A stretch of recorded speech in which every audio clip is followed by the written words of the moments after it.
Good day, Pepito, my BFF. And good day to you, Miss Janice. Ikaw basta-basta ka pumapasok sa usapan, di ka nagpapaalam eh, no? I'm so sorry. Force of habit. May I come in?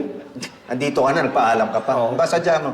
Hindi, binisito ko lang si Mara. Ikaw, ba't ka nandito? Babalik ka na ba sa trabaho? Hindi pa, may mga binibili na ako dito kay Janice. Asa na nga tayo? Nagpapahanap po kayo ng nagpapaupa ng pwesto para kay Ma'am Elsa. Oo, yung lilipatan ng KTV nila.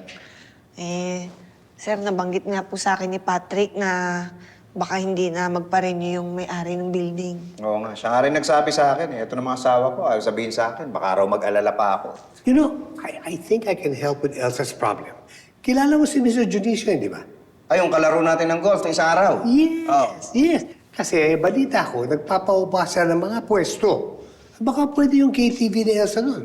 Parang pwede nga. May ano ka ba? May number ka ni Mr. Yes, Janice? yes. I have his calling card. I'll pass it on to you. Talaga? Okay, thank you. By the way, bahala ka na sa akin sa komisyon ko. Komisyon? Anong komisyon? I'm so sorry. I didn't mean that. Force of habit. Ikaw talaga. Tawagin mo nga yung gwardiya, padampot mo na to. What?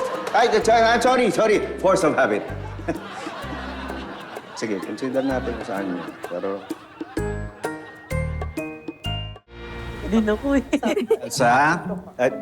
Hoy. May lakad ka ba? Wala. Sige, bis tayo. Bakit? May pupuntahan tayo. Saan? Basta. Halika na, bis tayo. Mauna ka na. Sige, sunod ka, ha?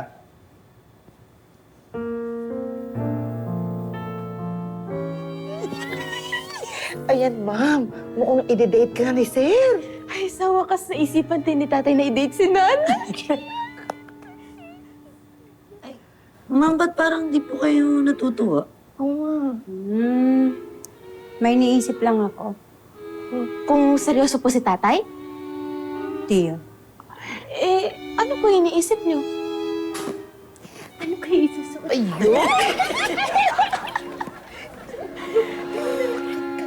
Pumili ka na doon.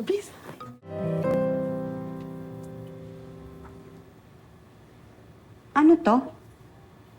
Ba't tayo nandito? Ito yung address na binigay ni Tommy. Ibig mo sabihin, dito tayo? Anong dito tayo? Yung date! Anong date? Di ba kaya mo nga ako niyayang lumabas? Ay, hindi. Di ba nagkakaproblema kayo sa KTV? Oo. Ay, dito natin kakausapin yung tutulong sa inyo. Sino? Nakakalaro namin ni Tommy sa golf si Mr. Dionisio. Noel Dionisio ba? Oo. Sigurado ka? Oo. Teka, ba't kilala mo? Siya? Siya talaga kakausapin mo? Oo. Patay?